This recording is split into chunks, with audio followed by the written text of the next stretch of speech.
দেখো তো বন্ধুরা, একটা বয়সের অঙ্ক। 2000 সালে মনুর বয়স ছিল তার বোনের বয়সের 3 গুণ। 2010 সালে মনু তার বোনের চেয়ে 24 বছরের বড় ছিল। 2010 সালে মনুর বয়স কত ছিল? দেখো তো বন্ধুরা, শর্টকাটে অঙ্কটা কিভাবে করবো, এক্স ছাড়া করা যায় কিনা।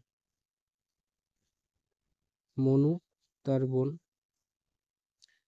2000 সালে, মনুর বয়স ছিল তার বোনের বয়সের 3 গুণ। আর বোনের 1 হলে মনুর বয়স ছিল 3। এবার কি বলেছে? 2010 সালে মনু তার বোনের চেয়ে 24 বছরের বড় ছিল। আচ্ছা বন্ধুরা, তোমরা বলো তো, 2010 সালেই হোক আর 2000 সালেই হোক আর 2020 সালেই হোক, মনু মনু তার বোনের চেয়ে সবসময় 24 বছরেই বড় থাকবে। তার মানে এই 2 এর মানটা কত? 24।